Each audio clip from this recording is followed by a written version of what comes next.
Jorge Volpi, amigas, amigos y amable público que nos acompaña. En nombre del comité organizador de la Feria Internacional del Libro de Guadalajara, les doy la más cordial bienvenida. Esta tarde tenemos el gusto de formalizar el arranque de las actividades del Salón Literario Carlos Fuentes, el principal foro de esta fiesta de las letras, dedicado al encuentro entre lectores y muy destacados exponentes de la literatura mundial. En esta edición, el Salón Literario se viste de gala al contar nada menos que con la presencia de Jorge Pamuk, Premio Nobel de Literatura 2006, sin lugar a dudas, uno de los escritores más destacados de la actualidad, indiscutible referente de las letras turcas contemporáneas y uno de los autores más apreciados en todo el mundo. Además del Premio Nobel, ha recibido más de 30 galardones literarios, además de 9 doctorados honoris causa, otorgados por renombradas instituciones de todo el mundo. Ello nos habla no solo de la presencia internacional de su trabajo, sino especialmente de un lenguaje y un mensaje que son capaces de trascender cualquier frontera.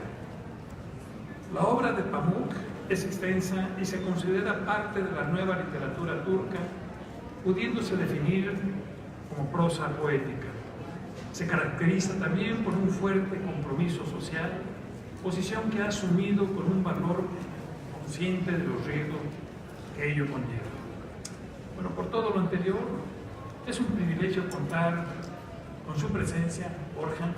Muchas gracias, bienvenido a Guadalajara, decirle que esta es su casa, segunda ocasión que nos acompaña en esta feria. Bueno, quiero comentarles que al final de su conferencia y diálogo que tendrá con Jorge Volpi, Silvia Venus, esposa de Carlos Fuentes, subirá a este estrado para imponerle a Jorge Pamuk la medalla de Carlos Fuentes. Y sin más preámbulo, cedo el uso de la palabra al destacado escritor y querido amigo de la FIL, Jorge Volpi, quien abundará en la obra y biografía de nuestro invitado. Muchas gracias. Adelante.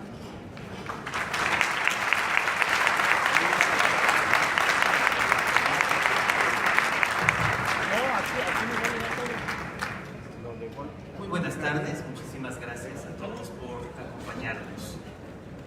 Y Shamla Bey Pamuk, Hoş geldiniz. Muy buenas tardes, señor Pamuk, sea usted bienvenido. Tengo la fortuna de haber tenido 2 vidas en Estambul, que es al mismo tiempo una telaraña y un palimpsesto, cruce de mundos y tiempos encontrados y ave solitaria entre 2 mares. La primera fue la predecible visita del turista. La segunda, cuando en realidad pude habitarla y conocerla, atisbar cada recoveco, cada callejuela, cada sombra, se la debo a Orhan Pamuk. A nadie debería sorprender que, nacido en Nishantashi, un próspero barrio que ha recorrido tantas veces como mi propia colonia postal, gracias a Cadbet Bay y sus hijos, su primera novela, haya anhelado ser pintor o que haya pasado unos años como estudiante de arquitectura. Pocos escritores se han adueñado y han reinventado su ciudad con su precisión y su destreza. Si entre nosotros García Márquez fundó América Latina y Carlos Fuentes la agreste y rauda Ciudad de México, Pamuk se ha permitido entregarnos una Estambul hecha de memoria tanto como de imaginación, al grado de suplantar con la suya a la Estambul real. La urbe como ovillo de historias familiares y desencuentros amorosos. Desde el libro negro, la historia de un Orfeo que persigue a su amor perdido por los intrincados laberintos de la ciudad, hasta Mi nombre es rojo, crónica de cómo se mira al otro desde el reconocimiento de uno mismo. O desde el Museo de la Inocencia, relato de una obsesión de coleccionista, otra vez tanto hacia la amada como hacia su entorno, Aún extraño en mi mente una vuelta de tuerca a la novela epistolar y otra vez una indagación del amor perdido y de la ciudad que lo contiene. Y por supuesto a su bellísima autobiografía. Estambul es el ágora donde se ponen en jaque la libertad y el individualismo, el implacable poder del Estado y la sutil resistencia ciudadana, las tensiones entre Oriente y Occidente dibujadas desde dentro, donde la dicotomía y los prejuicios se diluyen o encadenan. Novelista de la ciudad, sí, pero solo si le añadimos la dimensión a la vez épica y ética del novelista preocupado por su tiempo. A Pamuk se le ha calificado de nostálgico o melancólico, cuando esas son las armas que ha usado no solo para añorar lo oído, sino para recuperar una vida auténtica en el presente.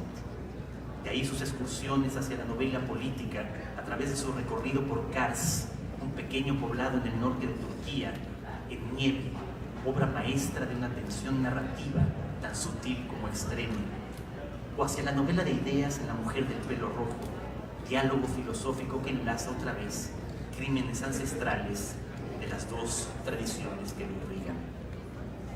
Permitamos, pues, que Bey Pamuk sea hoy nuestro guía. Permitamos que su voz nos señale esos pasajes y esas callejuelas donde la memoria, el amor y su destrucción y la resistencia política y artística se encuentran en un mapa.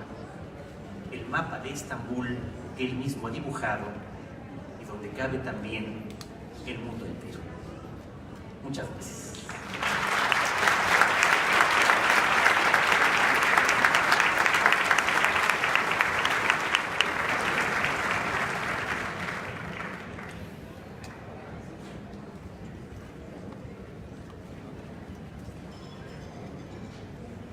Thank you very much for all the sweet words. It's such a great pleasure to be in Guadalajara after 9 years. And I am, again, very happy to be here. And I was also enjoying myself here. In the 9 years that passed, I also worked a lot and wrote other books, published A Strangeness in My Mind, The Red Haired Woman, and wrote essays and essays and essays. I always want to underline, I don't know why, but I consider myself a happy writer, but then maybe I'm not a happy person. We're going to discuss maybe about happiness today, but this is our starting point. Also, this is my 40th year as a writer. I began writing novels 40 years ago. I may look young, and you may think that I started writing yesterday. No. For 40 years, every morning I'm at my table, and when I'm at my table, starting fresh, unlike other authors, I am a happy person. Now I just want to talk about what happens to me when I write, and also why I write. These are issues that we're going to address. When I speak of writing, what comes first to my mind is not a novel, or poem, or a literary tradition, but first comes to my mind a person who shuts himself up in a room, sits down at a table, and alone turns inward. This person built himself a new world with words. As I sit at my table, few days, months, years, slowly adding new words to the empty page, I feel as if I am creating a new world, as if I'm bringing into being that other person inside me. In the same way, someone might build a bridge or a dome, stone by stone, word by word. For me, the writer's secret is not inspiration, because it's never clear where inspiration comes from, but it is his stubbornness, his patience, that lovely Turkish saying, to dig a well with a needle, seems to me to have been framed with writers in mind. In the old stories I love, the patience of the lovers who dig through mountains for their love, and I understand that too. In my novel, My Name is Red, when I wrote about the old Persian miniatures who had drawn the same horse with the same passion, memorizing each stroke for so many years that they could recreate that beautiful horse even with their eyes closed. I knew I was talking about the writing. I was talking about writing profession and my own life.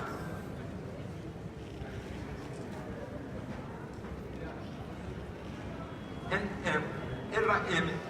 a writer, I argue, should have the patience to shut himself and have the artistry to tell his own stories as if they are other people's stories, and tell your stories as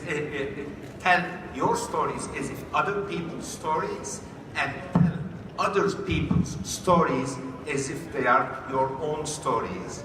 The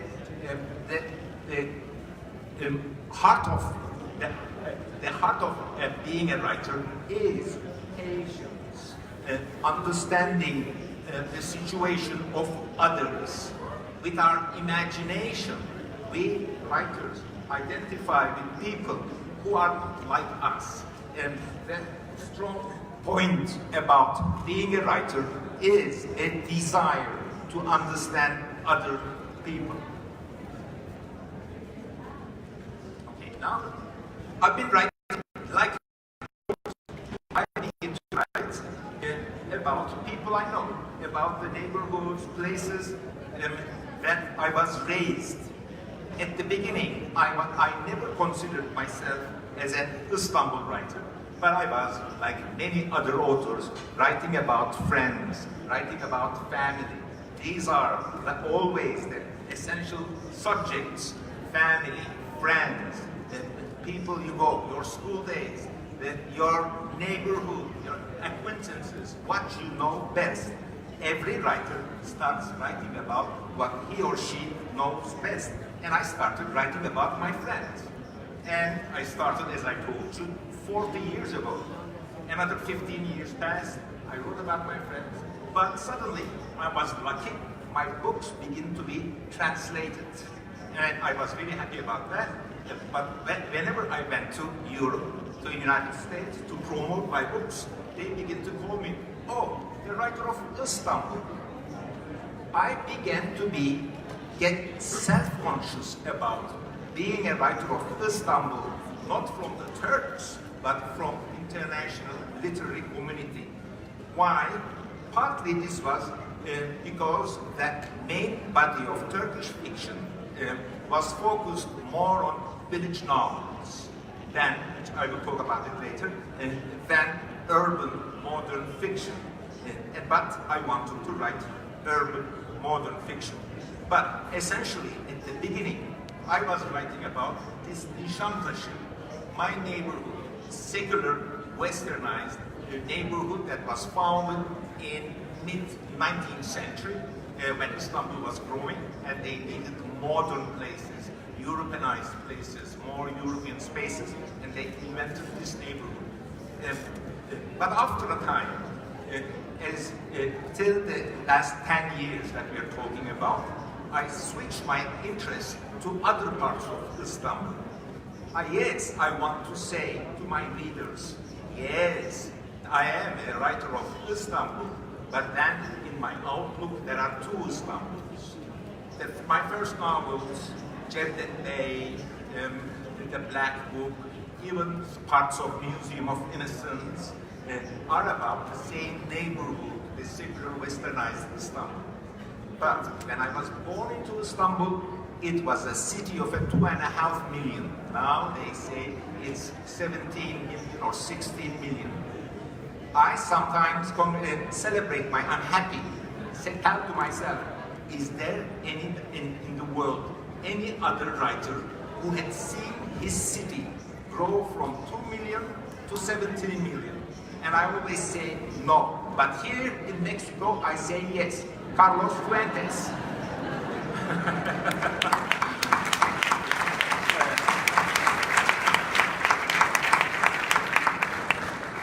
in my earlier novels, my subject was the Istanbul of my childhood. So especially in my autobiographical book, Istanbul, I talk about my childhood in 50s, 60s, and they begin to call me nostalgic, which actually is not true. If they call me nostalgic, you say it's not true, he's not nostalgic. He is only trying to understand. I am not promoting the old Istanbul. I am not saying let's keep Istanbul as it was in 60s and 70s. But that Istanbul, I like that Istanbul which is captured in the photography of Ara Güler, who unfortunately just died, is my Istanbul. But then, in the last 10 years, there is the Istanbul that I wrote about in my novel, A Strangeness in My Mind, which is the Istanbul seen through the eyes of a lower class person who comes to the cities, who comes to the town from the villages in late 60s, early 70s, and goes out the streets selling things, rice and chicken, yogurt. In my childhood, yogurt was not even bottled. I saw that the companies bottled yogurt, but I'm going to do many details. So I wrote about the second Istanbul, or the bigger Istanbul, or let's go the construction mania, or the radical change in my town. Also, not only Strangers in My Mind, but also with my latest novel, The Red-Haired Woman, is also about the change, the psychology of change, belonging and not belonging. A red-haired woman is also about the power of old stories and how they behave, how they act on our imagination. The old stories, just like Carl Gustav Jung's archetypes, are contained in our memories. We are formed by old texts. Our understanding of the world is formed by old texts. My attitude, my relationship with the weight of old classical Islamic literature have changed after I have read Borges and plus Calvino. These, and I want to talk about Latin American boom and its influence on me, but it all started me reading Borges at the age of 30, 32, not earlier than that. And before that, I wrote other kind of novels, like Cedric, you have read. And Borges had taught me to treat old literature as a sort of metaphysics. From Borges, I have learned to look at classical Islamic mystic literature as a sort of a richness. I put aside, as a secular person, the religious content of classical Islamic mystic stories and use these stories, rewrote in a way these stories in a modern or sometimes tongue-in-cheek postmodern way. This at the heart of my writing is what I learned from Borges and Calvino. Maybe I say a few things about Latin American boom and also about Carlos Fuentes, perhaps, that I never forget the day I began reading Carlos Fuentes' Death of Artemio Cruz. There is an influence of French Nouveau novel, a second person singular, and a sweep of history. I think I have read this book in English, Carlos Fuentes in English, and he was not yet translated to Turkish. In fact, around that time, Penguin Books also published Era Nostrum and Where the Air is Clear, I think. And so, very carefully, the importance of, say, Carlos Fuentes, Borges, Garcia Marquez, Mario Vargas Llosa, they are very important for me. Why? Because when the Latin American boom started, I was just starting to establish myself as an author, and I was also feeling extremely provincial extremely out of the center. And the Latin American boom had helped me to say to myself some 40 years ago, well, there can be a Muslim secular literature boom. There can be just like Latin American boom. I exactly thought like this. I was thinking, my God, Latin Americans did it, but they have their Spanish. What do I have? And especially after I came to the United States in 1983, I had a sort of an identity crisis. I was going to museums, fairs, oh, what richness of culture, and I began to ask myself, what is Turkishness? And I have to invent it. Their Latin American boom, plus Borges and Calvino, helped me. Now that I'm saying Borges and Calvino, I also want to answer this question that everyone asks. I'm sure someone wants to ask here. What are the writers that are important to you? Here is the answer. Tolstoy, Dostoevsky, Proust, and Thomas Mann. These are the greatest novelists. I read them over and over and over again, and I learned how to write from them. Then there are other three writers, Borges, Calvino, Nabokov. From them I learned acrobatics. And what I aim in life, in fiction, is to be able to write with acrobatics, but giving pleasure of Tolstoy, Dostoevsky. Yeah, it's very tough, but I'll do my best. Maybe you ask a question if I should slow down, okay? Of course, maybe I also took notes. I wanted to talk about Juan Rulfo, who was, again, was translated to Turkish, again from English. And when I was reading him, that was also eye-opening. All the Turkish writers were also writing village novels, novels about the poor peasant, the horrible life of the peasant. But he has imagination, he has strangeness, he had something different looking at the villages, and I was very much influenced by that. Now that I talk about myself, my life, happiness, now comes the unfortunate subject that again everyone is asking me, which is Turkish politics. It's a very sad subject. There is a sort of democracy in Turkey. It's all about voting. Yes, still Turkish people decide with their votes or citizens of Turkey who would be the Turkish president. But there is no democracy without free speech. And there is no free speech anymore in Turkey. Some of my friends are in jail. Some of my writer friends, such as Ahmet Altan, is in jail for their ideas, for their whatever they said. Let me give you some numbers. After the military coup 2 years ago, 100,000 people were fired from their jobs.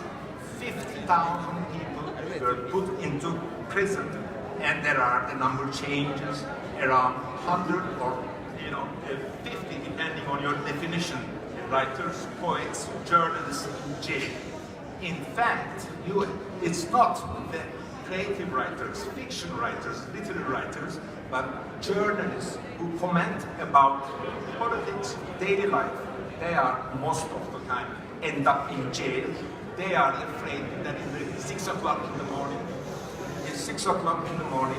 their police may come.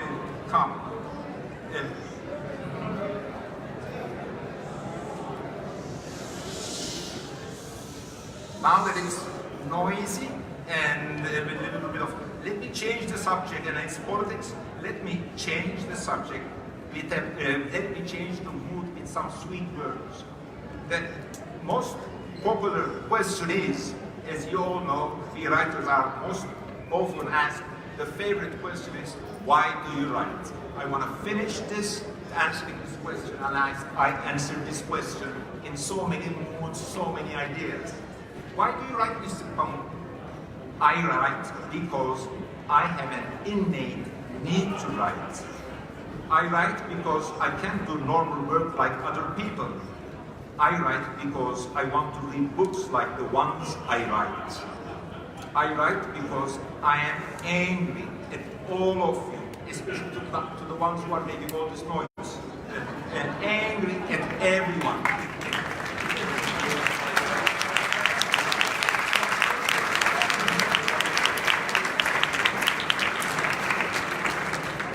I write because I love sitting in a room all day writing.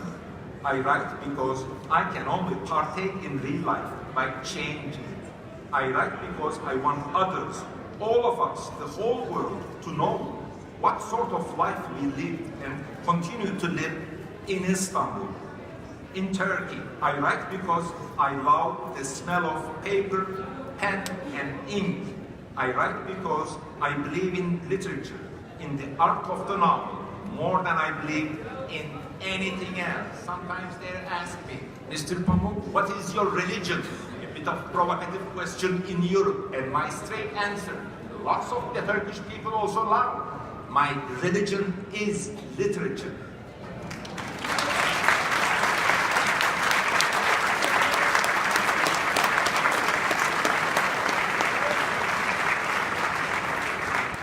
I write because I like to be read. I write because once I begin a novel, an essay, a page, I want to finish it. I write because everyone expects me to write. I write because I have a childish belief in the immortality of libraries and in the way my books sit on the shelf. I write because it is exciting to turn all of life's beauties and riches into words. I write, in fact, not to tell a story, Escribo but no para contar una historia, sometimes sino a veces para componer una historia, hacer a través de la acrobacia y metafísica de la ficción, que es tanto filosofía como ética. And there are so many Y hay reasons, tantas but there's one razones. final reason. I write not Escribo I write because I wish to escape from my dream that there is a place I must go, but just in a dream I can't get there. This is the subject that I always have. I want to go someplace, but I cannot get there. And I write because I want to go there. And I write because I never managed to be happy. I like to be happy. And we're going to discuss about this perhaps.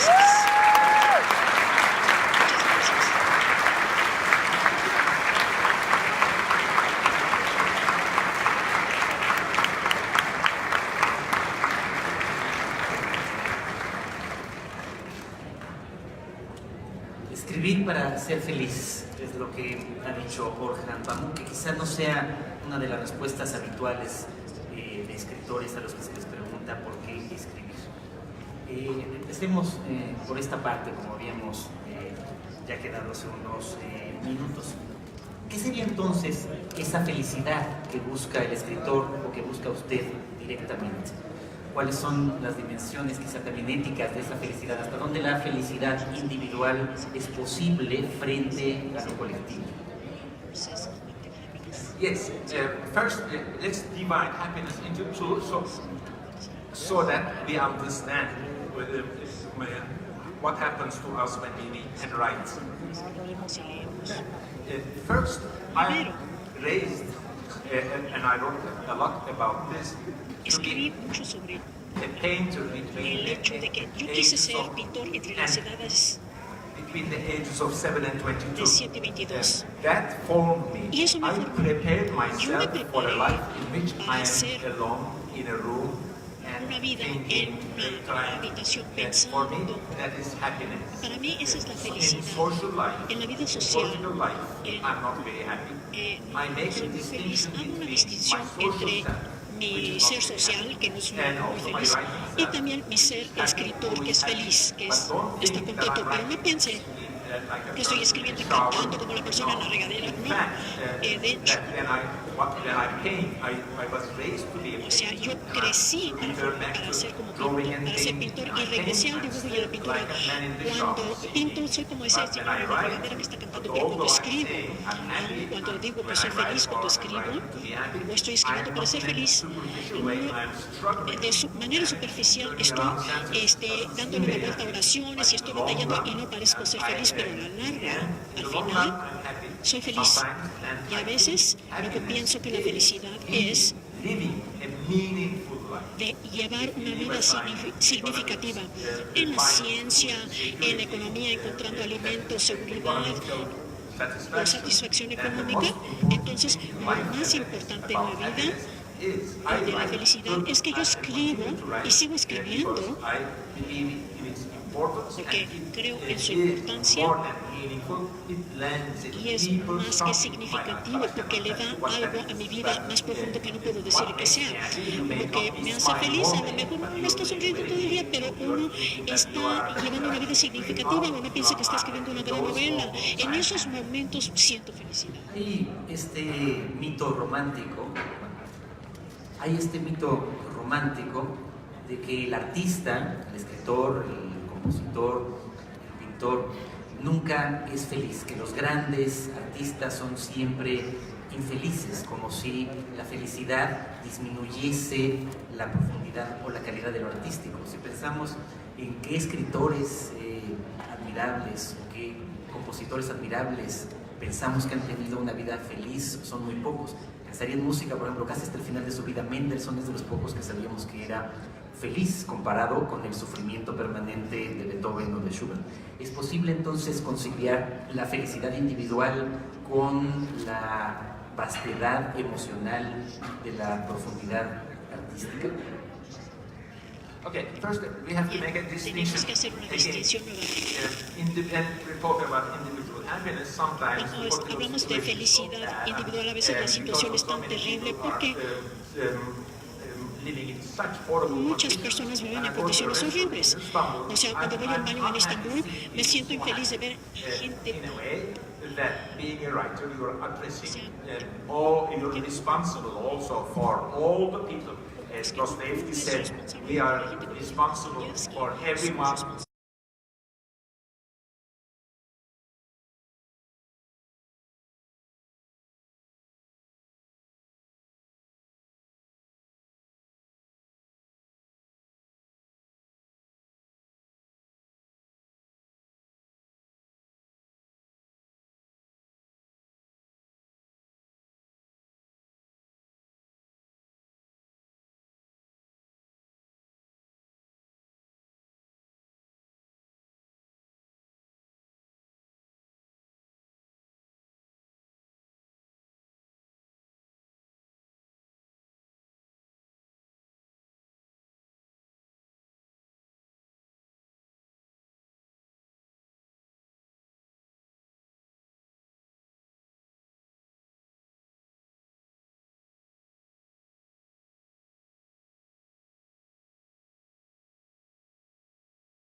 Que usted ha mencionado a Tolstoy, lo que yo admiro de Tolstoy, además de Ana Karenina, y lo que es, lo que voy a decir de Tolstoy está contenido en Ana Karenina. Veo esto en muchos escritores, Dostoyevsky, todos ellos lo dicen. Hay una jerarquía secreta.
and harmony and organization and hierarchy, immense and new hierarchy of these values.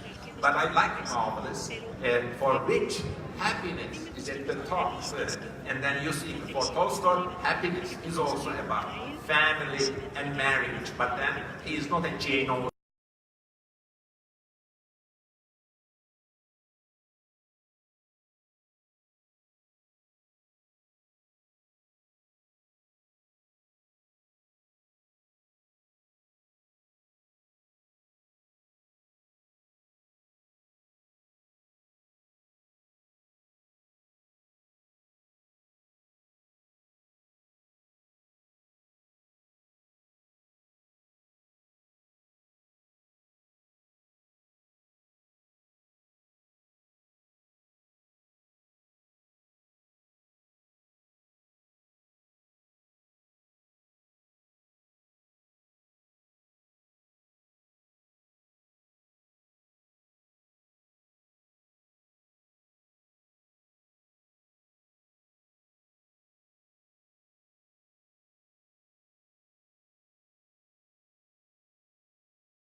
Todo somos así. En mi niñez, yo antes jugaba con mi primo.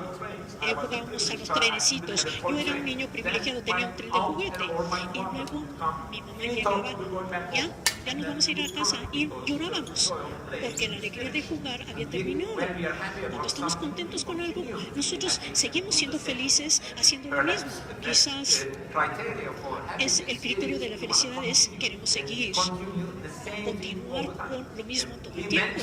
A la larga, entramos a vidas nuevas, porque en parte cuando yo exploro este tema en nuevas novelas, una razón por la que lo hacemos es que no estamos felices con nosotros, entonces pensamos en otros mundos y de esta manera nos trascendemos. Gracias a Dios que yo no soy una persona feliz en la vida social, gracias a Dios esto me da la energía para ser feliz solo en un cuarto escribiendo, pensando y pensando. Una última pregunta sobre la felicidad que tendría que ver con su opinión artística, que también quizás lo sea ética, sobre los finales felices, para las historias.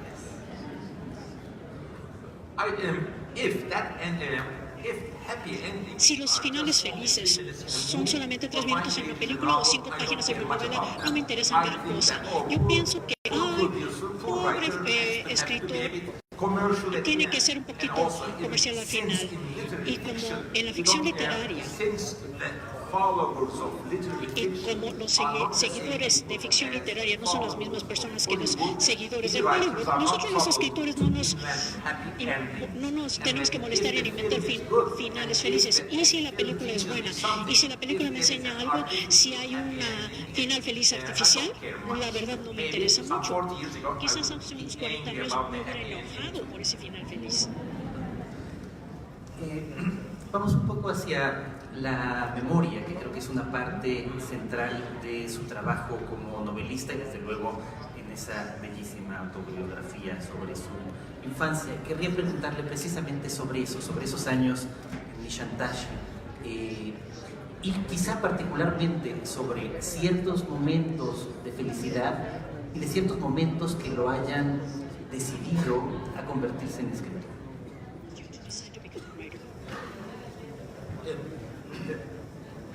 In fact, I tried to explain this in my biographical book, Sótano.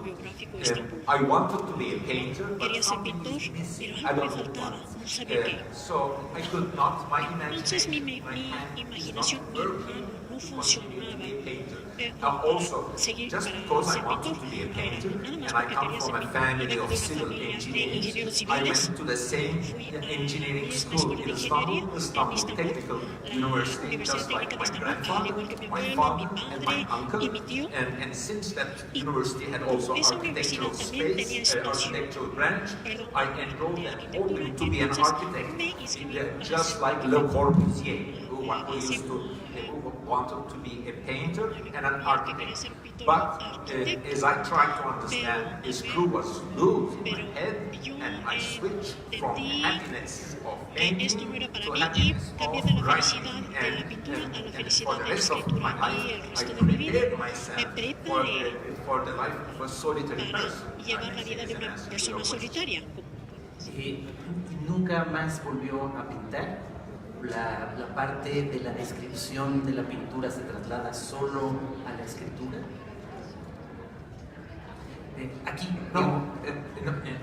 Some 10 years ago, in fact, the same year I was here, or 9 years ago, or 10, I forgot, that suddenly I was in the United States, I was walking, and without making any plan, I entered a station where they were advertising for colors, pencils, brushes, and I entered empty-handed and came out to bags, and from then on I began to paint again.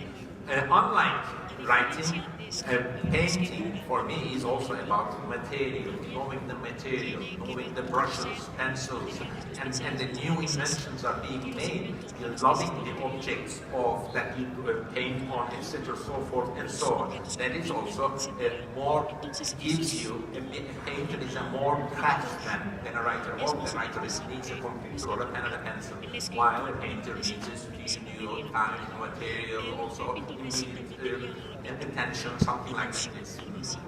Creo que casi se podría establecer una clasificación entre aquellos escritores que son artistas en otra disciplina con un grado de frustración, es decir, los escritores que hubiesen querido ser pintores, los que hubiesen querido ser músicos, arquitectos, etc. Entre nosotros, desde luego, tenemos que recordar aquí a Fernando del Paso, que no solo era este grandísimo escritor, sino que siempre continuó pintando. También pensemos en Wintergrass. Y curiosamente son escritores que no me parecen lejanos de su poética. Ellos pintan sobre todo miniaturas y en cambio escriben novelas totales, novelas donde cabe el mundo entero, novelas como Me llamo Rojo, por ejemplo, que creo que tendrían unas correspondencias con Grass. Y no sé si usted ha leído justo también a Fernando del Paso. I'm sorry, I haven't read. I'm sorry about that. But I think the greatest writers Los also escritores más painted grandes que también pintan, meaningful paintings are que hacen pinturas significativas, son las pinturas paisajistas de Víctor Hugo y también del escritor sueco August Strindberg. Quizás pintor muy romántico, excelentes pintores. Y sí, Wintergrass era como una amistad, también fue un dibujante y ahora me da gusto que también está tomando fotografías y publico con él que publica el arte de Wintergrass y eso me da mucho gusto. Para mí, escribir es cerebral, mientras que la pintura tengo la sensación de que cuando pinto, que no soy yo, sino mi mano está pintando. Y de hecho, hay mientras mi mano está haciendo, ¡ay, qué bien que me está haciendo un caballo! Vamos haciendo. Was the subject of My Name is Red. In fact, that there I write the psychology of a person who is looking at a horse or not looking at a horse, but drawing of a horse. A horse is inspired by, of course, but the other drawings of horses is painter sees.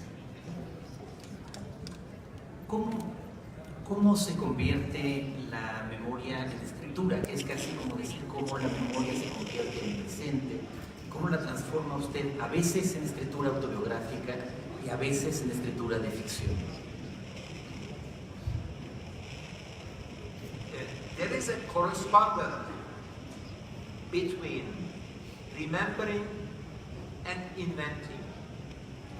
There is a correspondence with our capacity to remember and to imagine. In fact, we imagine the past. The muscle in our heads that imagines is also very close to remembering. Now that we said Borges has a very good ironical, humorous writing about remembering. He said, words to the effect, something happens, let's call this A. Then we remember it, let's call this A1. Then we remember this thing again, but we don't remember A, we remember A1, and it's A2. Then we remember it third time, then we remember A2. We already forgot about original A. So, yes.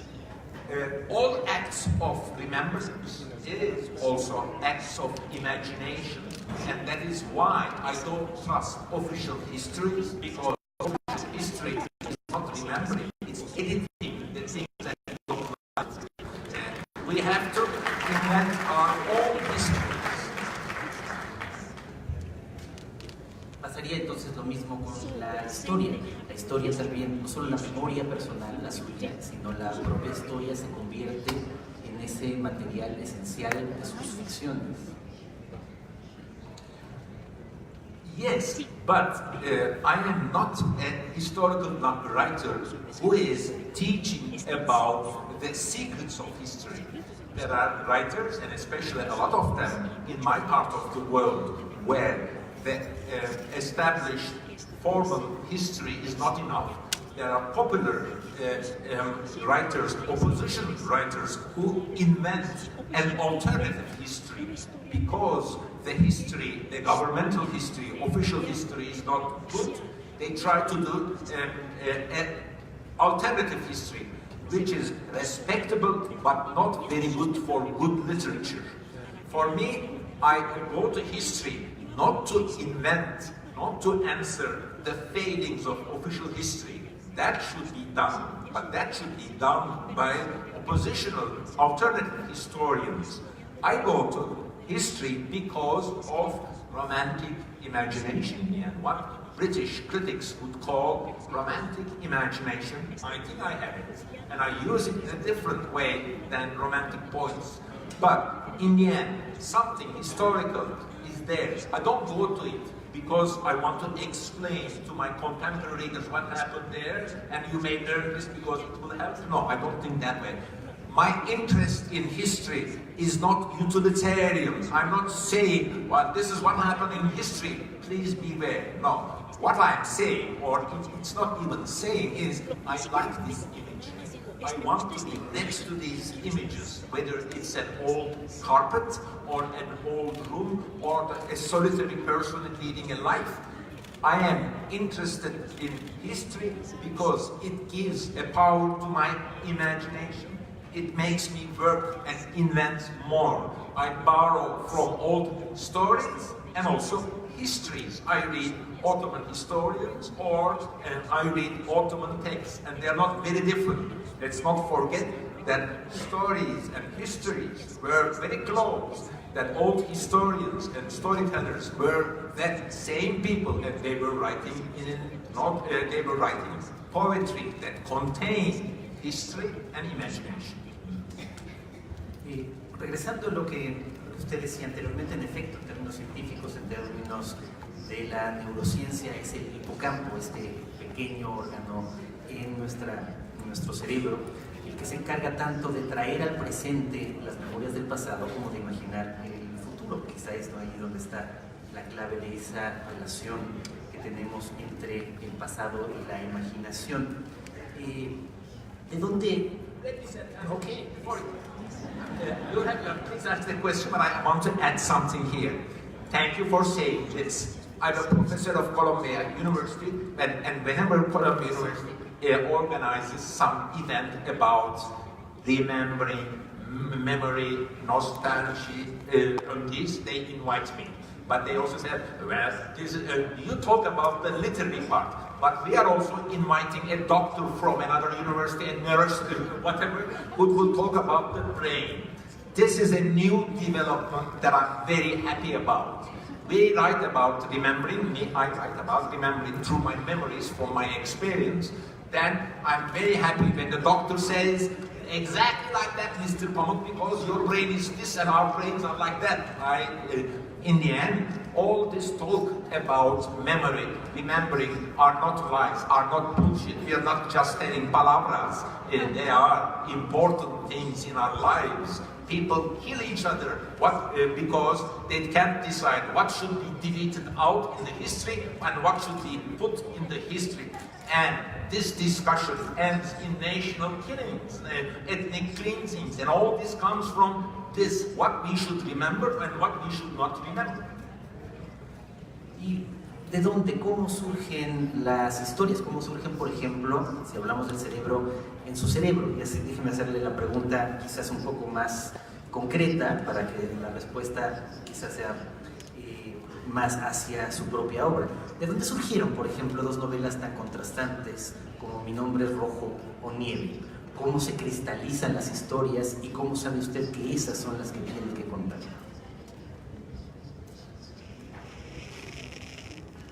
This is one of those curious questions that people always ask me, and everyone has the tendency to think that, say, a 600-page novel, suddenly as he's walking the street, suddenly the novelist thinks the whole thing once in a second, or has such an important idea that if you follow the consequences of that idea step by step, page by page, you will be writing your novel. Unfortunately, it's not like that, or at least for me, it's not as easy as it is. That a novel is produced with many reasons. That a novel is an answer to many questions. Say you ask about My Name is Red. Okay, I'll tell you why the reasons of writing that novel. First is autobiographical. As I told you, I wanted to be a painter, and then my hand is doing something I'm not even thinking he is doing. And then it's not the same with writing. So this interesting difference between hand and the intellect is a subject. In fact, I want to write a novel about a Turkish contemporary painter at the beginning. Now that I wanted to be a writer and a painter and a writer, everyone began asking me, why did you quit? And I also wanted to write about all of these subjects, and I decided that I'll write a novel about a contemporary modern Turkish Republic painter. But after I started thinking about this, writing it a bit, I realized that the most important subject of this novel, a contemporary Turkish painter novel, would be about authenticity, about originality. Why? Because 20th century Turkish painting is a limited thing, because Islam and painting are not happy together, and the influence of it is that there is not a big tradition of painters, and if there's not a big tradition of painters, then you begin to imitate the unsuccessful ones, and unfortunately, a lot of modern Turkish painting is about influence. Then, more slowly and slowly, if I had written that novel, I was going to write something like Naipul's Mimic Man, and I didn't want to do it, perhaps because I come from a country, Turkey, although Turkey is experiencing all the problems of, say, Brazil, China, India, all the problems of a non-European country. The difference is that Turkey was never colonized. Although I aspire to imitate be influenced by the production, artistic, cultural. I can easily say that I am an Occidentalist in that sense. I want to see Turkish culture be more influenced by Western, this or that. All of these are important considerations for me. That is the reason that I cannot say that I'm only writing for this, I'm only writing for that. So when I begin writing, my name is Red, there is a desire to write about history, there's a desire to write about this, there's a desire to write about that. So this is as an answer. A novel is an answer to many questions, many motivations, many anxieties, creativity, political problems of Islam and painting, political problems of repression, being in a group of artists, the psychology of atelier, or the psychology and jealousy of the artist. I like the subject of jealousy, artistic jealousy, jealousy in competition, jealousy among brothers, sisters. These are subjects that I like. So I just picked up some some motivations to write a novel. There is not a one single idea. It's not that an apple thing hits your head, oh, I have a novel, and you write it. Then, once you decide about a subject, a story, then I begin to pile up details. I talked about, I have two Istanbuls in a way. The nostalgic Istanbul of my childhood, for that I don't have to do a research. But for example, for my novel, A Strangeness in My Mind, there I did a lot of research. I talked to the street vendors of Istanbul. Then I wrote that novel to be able to talk to street vendors of Istanbul. In the end, we write a novel because I want to be surrounded by this kind of imagery. I write historical novels, as I said, not to explain history to my readers, but immerse myself in 17th century or 16th century problems of 16th century painting. I want to be surrounded by that. In a way, when I say that, 30 years ago in Turkey, they used to say, oh, you're writing fiction then to escape reality. And I would be upset by the accusation and didn't know what to say. I would say yes and no. Yeah, but I'm also a leftist. What about that? I would say. I was not a standard socially committed writer, but with my Strangeness in My Mind, I wrote the novel that these early generation of leftist writers should write about. They used to focus more on villages, but the urban life in Istanbul is not represented, especially lower classes, is not represented enough in Turkish fiction. Mi amigo Eloy Urroz, también escritor, tiene un libro y una teoría de que hay escritores que se parecen a James Joyce o escritores que se parecen a D.H. Lawrence. Los que son como James Joyce son aquellos que hacen dibujos, esquemas, cuadros, anticipan cada capítulo, sinopsis, para que todo coincida. D.H. Lawrence, en cambio, llegaba frente a la máquina de escribir, no tenía idea de lo que iba a pasar y empezaba. ¿Con cuál se identifica usted?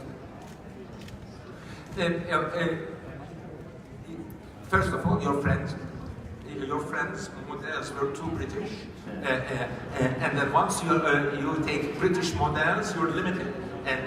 But unfortunately, because they are the overriding models, in order for a Turk and a Mexican to have a conversation, you should refer to them. This is okay. There is an ocean between us. What about me and an Iranian writer? In order to communicate, we are speaking English and also talking about British romantic poetry. That's too much.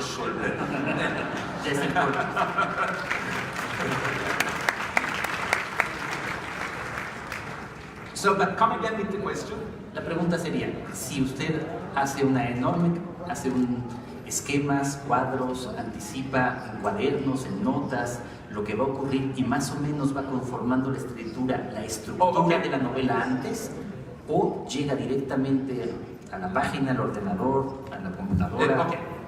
Compared to mine, I've known so many writers, my friends, and I'm very curious about this question you're asking. And I also read a lot of autobiographies and biographies Compared to other writers that I studied or talked with, I am a writer who plans ahead. And I first think of the novel, say an apple falls on my head or whatever. I have an idea about this. Let's say I write a novel about Ottoman painters. Then for many years, I collect details. And it's very important to collect these details.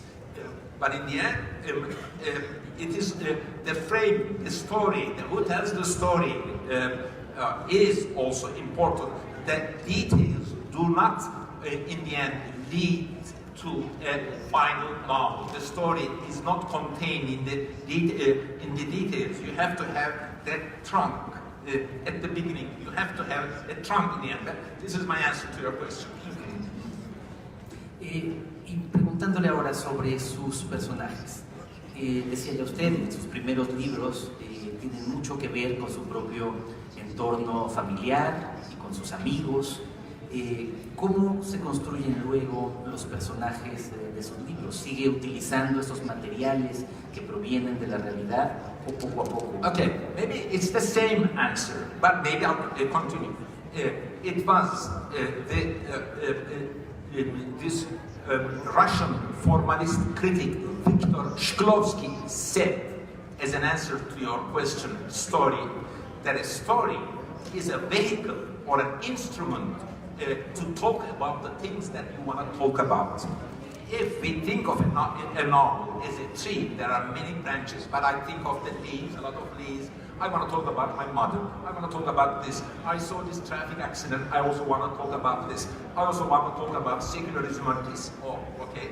A story is a line that connects these.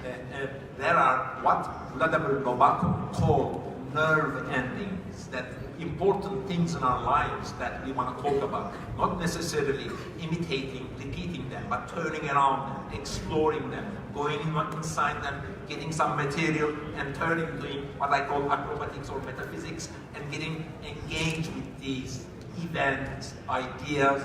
They may be very personal things, or they may be things that you read in a newspaper, but you want to engage them. Let's think of a novel as, let's think that we have some 20 of them. Then the story, you ask, is a line that connects them. Then, if you have them in the end, you have a lot at the beginning. That's how I work. The characters are also the same. I want a situation where jealousy is important. I want a situation where a person knows more about the art, has some information the others doesn't have, and he wants to hide it. Then it suggests a character. I need a person who is venturing to too many things. Then it implies that this person should be maybe over-ambitious. Character is contained in the story. It was E.M. Forster, the British writer, and a theoretician said words to the effect that first there are characters, then they tell me the story. If the character is very well, like a Dostoevskian character, if you invent the character well, then the story will naturally pursue the character. I disagree. That, in fact, Vladimir Nabokov once also said, my characters are my galley slaves, meaning I am not a slave of my characters. My characters are my slaves. But it is a very important subject because I also think, but I don't say this too loudly, that Western novel, European novel, we should not even say European novel because it is invented in Europe and the whole world imitated it. But the art of the novel, as it is invented, puts too much weight on the character. Or it's not even that Tolstoy or Dostoevsky or Proust put weight on the character. Literary critics pointed out the character too much. For me, it's more a novel is a novel because of all this galaxy of details. In the end, I see myself as a person who is producing details and details and getting details. Then you have to invent storyline, and characters that will work perfectly with these details. It's not that there is a character first, then this character swallows all the details. It's the other way around. I have all these details, but I have to find characters who would pursue these details. But once you say this, people romantically want, oh, there was the character first. Next time in an interview, I'll do that. But because people romantically want to believe in that. But actually, the writer wants to cover what he wants to tell, and character is a help. ¿Cuál es su relación con el estilo, con la forma misma? Digamos también eso que solo podemos atisbar nosotros o imaginar en la traducción, con la lengua turca y su tradición. Okay, I wrote so much about style in My Name is Red that I argue that a style is not something that you can invent self-consciously. It's something that you know without knowing it, that you are doing it, and a style. You do not choose your style in a way. The style chooses you, and everyone says you have this style. We become aware of our styles, our different ways of writing, because others warn us. We have our style, and since it's a natural thing, you think you're just writing a normal thing, and everyone says you're different, you get this. We become aware of our difference, our style, not self-consciously, but after a while, you may be self-conscious about your style and want to continue in your own way, because you invented a voice. But after a while, and I write, the readers and critics begin to say, well, Pamuk is now imitating Pamuk, you have to make yourself new.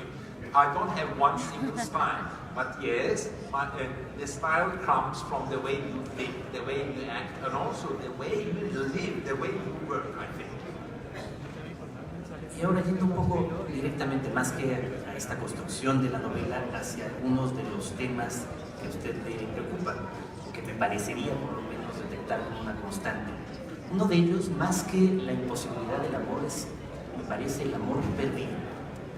Es como si en muchos de sus libros apareciera esta figura en donde hay que intentar recuperarlo y lo que ocurre en ese proceso.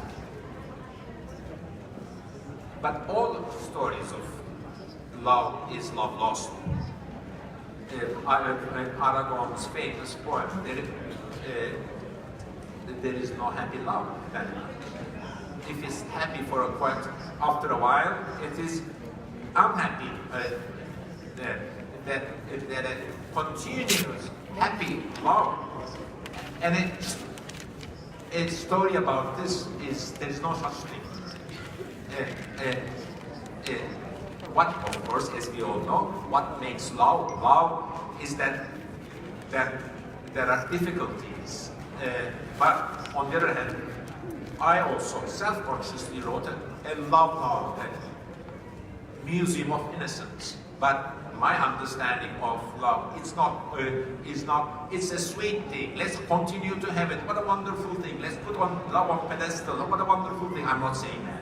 In my museum of innocence, I write about love as if it's something that happens to all of us, but it's not all the time a happy thing. I treat love as someone may treat a traffic accident. It happens to us, and if you're deeply in love, and if you're social, people understand, they pity you, after a while, if you're not happy. And all love stories work with some sort of unhappiness.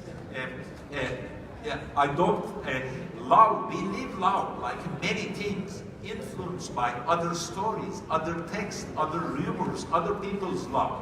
Other people fall in love, that inspires us to fall in love. Or most of the time, we want to get married, this or that. We need love to legitimize our lives, and we read other books, other stories, love songs, culture of love, the way humanity put love on a pedestal, we imitate that. And I do interviews, journalists love the subject of life, the readers like the subject of, because unfortunately we fall in love and many things happen. Yes, that is like money, jealousy, our love is the essential, like happiness is a very important human act. But it's not always a sweet thing, and reducing love into only a sweet, wonderful thing that you have to hear a song about is wrong. It's a very important human activity and human interest. We have so many worries about love, but it's not only a sweet thing, it's a complicated thing. And like many authors, I also want to write a realist love novel where the character's deepest desire is, of course, to get the girl, but also get rid of the love. He wants to reach my character in Museum of Innocence, wants to return to normal life. If you are deeply in love and you're unhappy, you actually don't want to get the girl, you'll see that it's impossible. At least you want to go back to your old good life. And I care about this, that only saying sweet things about love and how happy they were or how much they struggled to get together is not enough also. We live our lives in different cultures. That love story, seeing her eyes from a distance, is very important thing in my culture, where boys and girls who don't get together before marriage forget about sex. In the Islam countries, that seeing her eyes is so beautiful. While what's the point of seeing her eyes? What's this all about? They may say in another culture where they are enjoying love and sex and life, they are now, that's completely different. Our love lives and our love lives are extremely shaped by social culture and by also lots of text stories about love or whatever we are talking about. Dos últimas preguntas. La primera, creo que otro tema que está al menos en varios de los libros es el poder. Creo que eso es lo que lo ha llevado a usted, que antes lo decía, no se imaginaba como un novelista comprometido a escribir novelas que son claramente políticas. Okay. I am not a political person by heart. You know, just to make this clear, let me tell you about my youth. In my 20s, 22, 21, all of my university friends, all of my intellectual friends who were reading the same books with me, they were all going to politics. And the politics in Turkey is horrible. Say half of them are put in prison, and a quarter of them were also beaten and tortured. This was, if you want to be a lefty in Turkey in 70s, 80s, this was what was expecting you. I did not venture into that I only read books. I did not want to also rationalize, legalize my love of literature with politics. I also was angry to all of these writers, especially from previous generation, that for them the only criteria for literature was politics, and it was not realistic, their expectation. The weight they put on literature, that it changed the world, was not realistic. I believe that literature changes the world a bit, but I'm also modest. I am not writing for political effect, but I have my angers, my moods. My friends are in jail. I don't want that. I'm not a religious person. I believe in Western democracy. I believe in liberal democracy. My political outlook is perhaps I am a liberal leftist who has an eye on the past culture, who argues that past Ottoman culture is important because it makes a difference. You can continue to be a liberal leftist and pay respect and honor the past culture without paying too much attention to their oppressive nature or religious nature. This is my outlook. But then another thing is that, wow, the world is so vast. Now I have experienced so much change in my culture. I'm at the center of so many things. Why don't I work and write new novels? So there's also this desire to invent new worlds, go into details, compile details. I go to museums all the time. I am, in a way, a hunter of details. Some of them end up in a museum, some of them end up in some little drawing, some of them end up in my diaries, and some of them may end up in one of my novels. But, about power of words to change, or why do you criticize the government? In the end, we are all ethical persons, we are angry. In fact, that I was, compared to my friends who go to lots of trouble, will end up in prison, will torture. I said to myself, I don't even have not power but the right to talk about politics, because that's the price they pay. But once I was in politics because, just like Istanbul, once I was internationally famous and I was coming to events like this or doing interviews, everyone began to ask me questions. And I gave honest answers, which were repeated, represented in Turkey, and everyone get to be angry. But no one was asking me political questions in Turkey because no one cared, because I'm a bourgeois boy writing about Nişantaşı people.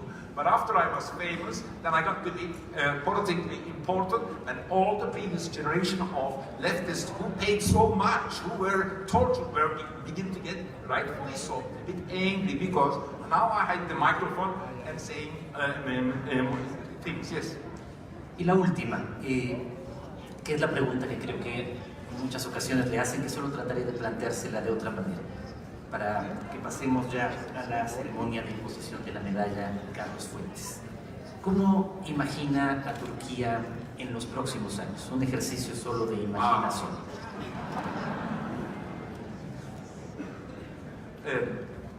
I really don't know, and I hate when journalists ask me what will happen next year, and maybe I'll warn you. I'm a professor at Columbia University. All of my friends are liberals, lefties. Now I'm saying, you're asking me what will happen in 2 years? And I agree with all of my friends at Columbia University, all of them. And we all read New York Times and this, but don't forget, also I want to add this. I spent 1 semester in America, then I go back to Turkey. Anyway, so predicting the future, all of my friends who read New York Times and who are professors of everything, they all said Trump will get 30%. And so Trump will never win, they all said. And then this was just 1 week of prediction. So you're asking me what will happen in 2 years? Maybe I'll tell you my wish. This is better. I want to see, before I die, Turkey a full democracy. I want to see that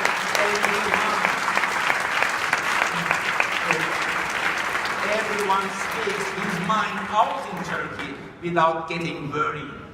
You know, when I do a political interviews, before the interview, I think about scratching my head what I should say. And I'm angry, I want to say everything, but I'm also cautious. I don't want too much problems. These are the eternal problems of my life.